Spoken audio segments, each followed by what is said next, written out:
श्री संबित पत्रा जी।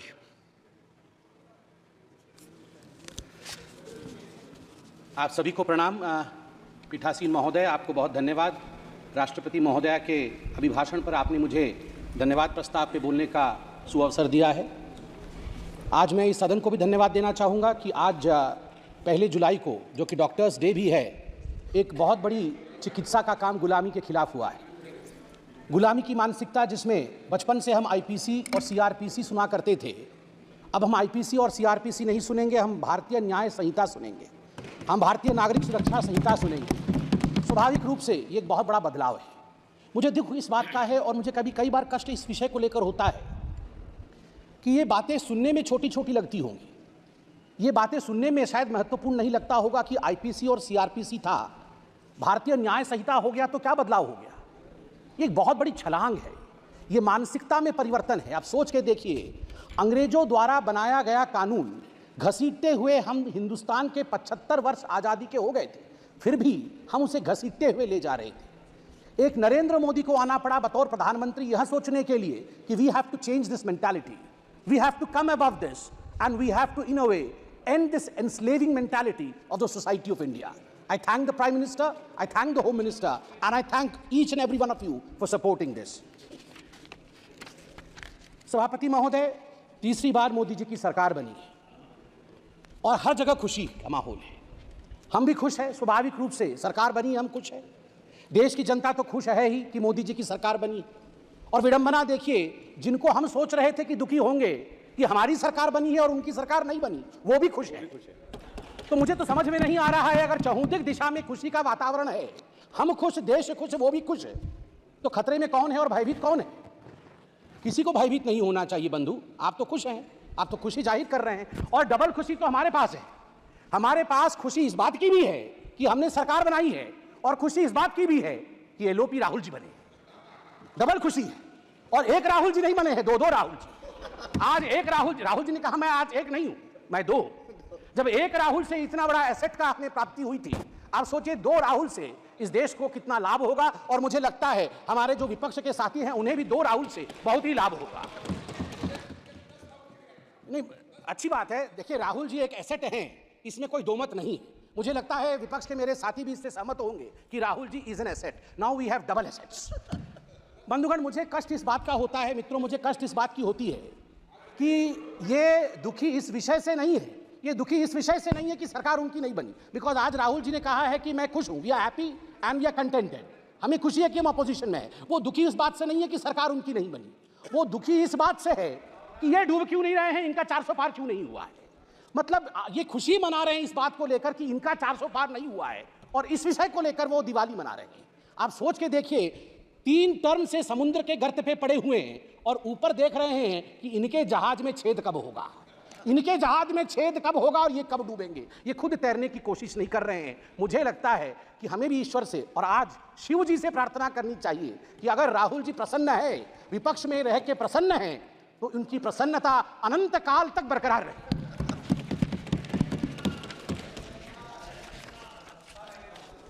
सभापति महोदय, मैं पहली बार सांसद बन के आया हूं। इससे पहले आप लोगों ने कई बार टीवी में देखा होगा। मुझे एक विषय, और यह पक्ष विपक्ष का विषय नहीं है, जब मैं 2010 में बैठता था टीवी पर और डिबेट्स होती थी, तो उस समय जब इलेक्शन डिक्लेयर होते थे तो अमूमन जो विषय उभर के आता था, तुरंत टीवी के एंकर्स के विषय में आज बातचीत हुई तो पहला विषय जो उभरता था कि अरे जातीय समीकरण क्या है, उस फलाने राज्य में चुनाव होने वाला है, वहां का जातीय समीकरण क्या है, वहां का धार्मिक समीकरण क्या है, MY समीकरण बनता है कि नहीं, कितने यादव है, कितने मुसलमान है, कितनी पिछड़ा वर्ग है, कितना अगड़ा वर्ग है। इस समीकरण से क्या हम सरकार बना पाएंगे, कौन सी पार्टी सरकार बनाएगी। टुडे आई कैन प्राउडली से that this narrative has been forever killed by the honorable Prime Minister Mr. Narendra Modi ji's narrative of development. For the first time in the Indian polity's history, the narration today is how many toilets have been constructed, how many Awas Yojanas have been sent to the poor people. पहली बार आज देश में चर्चा का विषय बना है कि देश में आज 12 करोड़ शौचालय है। देश में आज आवास योजना के माध्यम से 4 करोड़ घर पहुंचाए गए हैं। आज पीएम ग्राम सड़क योजना के माध्यम से 7,45,000 किलोमीटर सड़क बनी है। जल जीवन मिशन के माध्यम से 13 करोड़ घरों तक टैप वाटर पहुंचाया गया है। आज ODF 4 लाख से अधिक गांव आज ओपन डिफिकेशन फ्री ग्राम घोषित किए गए हैं। किसान सम्मान निधि आज लगभग 11 करोड़ 47 लाख किसानों को 3 लाख करोड़ रुपए उनके अकाउंट में डायरेक्ट बेनिफिट ट्रांसफर के माध्यम से दिया जा रहा है। Soil health card 23 crore soil health card बनाए गए हैं। उज्ज्वला के माध्यम से 9.5 करोड़ लोगों को गैस कनेक्शन दिया गया है। सबसे बड़ी बात है कि डीबीटी के माध्यम से लगभग 32 लाख करोड़ रुपए लाभार्थियों को दिया जा रहा है। याद करिए एक ऐसा समय था जब तत्कालीन प्रधानमंत्री राजीव गांधी कहते थे मैं 100 पैसे भेजता हूं, 1 रुपए भेजता हूं, तो मात्र 18 पैसे नीचे पहुंचते हैं, बाकी बीच में ही समाप्त हो जाते हैं। आज मैं गर्व से कह सकता हूं कि प्रधानमंत्री नरेंद्र मोदी 100 पैसे पहुंचाते हैं तो 100 का 100 पैसा गरीब तक पहुंचता है, उसके अकाउंट तक पहुंचता है, कोई बिचौलिया खा नहीं सकता है। सभापति महोदय, आज डेमोक्रेसी को लेकर, लोकतंत्र को लेकर बहुत सारी बातें हुई हैं और आज ही से नहीं, जिस दिन से ओथ टेकिंग चल रहा है, जिस दिन से शपथ समारोह चल रहा है, उसी दिन से लोकतंत्र को लेकर, संविधान की प्रतियों को लेकर बहुत बातें हो रही है। मैं जगन्नाथपुरी से आता हूं और आज मैं गर्व से यहां जय जगन्नाथ कहते हुए कहता हूं कि लोकतंत्र का जन्म जगन्नाथ धाम में ही हुआ। मैं बताऊंगा, वैज्ञानिक दृष्टिकोण से बताऊंगा क्यों हुआ। लोकतंत्र का जन्मदाता जगन्नाथ धाम है। जगन्नाथ मंदिर ने कलिंग के समय लोकतंत्र स्थापित किया। कलिंग अंग भंग कलिंग कहा जाता है। कलिंग के नरेश, कलिंग के राजा, कलिंग के सब कुछ भगवान जगन्नाथ है। वो तो जगत के नाथ हैं, वो तो ब्रह्मांड के नाथ हैं, मगर कलिंग में हम मानते हैं कि हमारे सर्वे सर्वा नारायण स्वयं हैं, जगन्नाथ है। वो रत्न सिंहासन पर बैठते हैं, रत्न सिंहासन से कलिंग का आसन वो संभालते हैं। उनका प्रतिनिधि वहां के गजपति महाराज होते हैं। मगर आप देखिए सुंदरता, लोकतंत्र का जन्म कैसे होता है। जगन्नाथ महाराज भी राजाधिराज जगन्नाथ, इस जगत के नाथ जगन्नाथ रत्न सिंहासन को त्याग करके साल में एक बार वो रथारूढ़ होते हैं। वो कहते हैं मैं गरीबों से मिलने जाऊंगा, उनके घर तक जाऊंगा, जो मेरे पास नहीं आ सकते हैं मैं उनसे मिलूंगा। यही लोकतंत्र है, यह प्रजातंत्र है। और जब रत्न सिंहासन त्यज करके जगन्नाथ रथारूढ़ होते हैं, रथ पर आते हैं, तो गजपति महाराज, उड़ीसा के जो महाराज हैं, वो अपने हाथ में झाड़ू लेकर खुद जगन्नाथ के आगे झाड़ू चलाते हैं। उस दिन वो सफाई कर्मचारी बन जाते हैं। और गर्व के साथ मैं उत्कल पुत्र उड़ीसा का निवासी कह सकता हूं, इसी कारण से उड़ीसा में जाति प्रथा नहीं है, क्योंकि हमारे राजा को झाड़ू पकड़ना पड़ता है। जगन्नाथ के सामने लोकतंत्र चलती है और लोकतंत्र की जगन्नाथ की भूमि में राजा भी झाड़ू मारने के लिए बाध्य है। उसे छेरा पहरा कहते हैं। 7 तारीख को रथ यात्रा है, आप देखेंगे राजा स्वयं झाड़ू मार रहे होंगे और तभी जगन्नाथ आगे बढ़ेंगे। यह लोकतंत्र की महिमा है। जब तक सनातन है तब तक लोकतंत्र रहेगा भारतवर्ष में।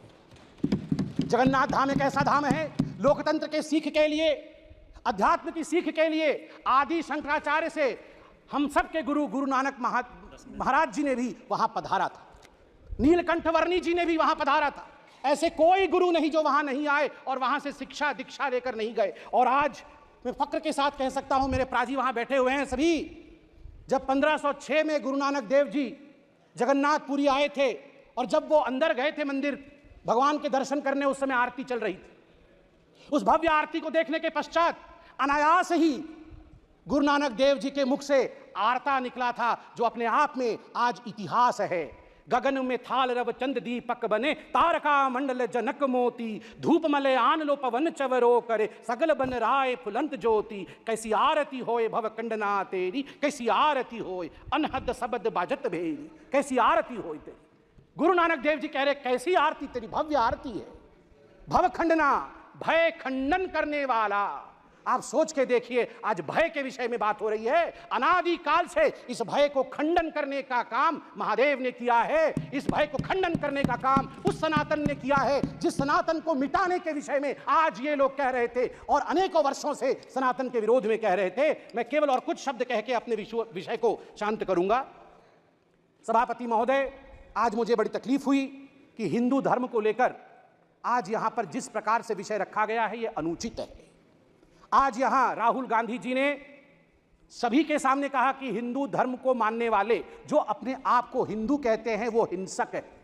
मैं गर्व से कहता हूं मैं हिंदू हूं और मैं हिंसक नहीं हूं। मैं गर्व से कहता हूं मैं हिंदू हूं और मैं हिंसक नहीं। आप हिंसा मत करिए। मैं हाथ जोड़ के कहता हूं आप हिंसा मत करिए, प्लीज। शाब्दिक हिंसा मत करिए। सब लोग शांत होकर बैठिए। राहुल जी ने ऑन रिकॉर्ड कहा है जो अपने आप को हिंदू कहते हैं वो हिंसक है।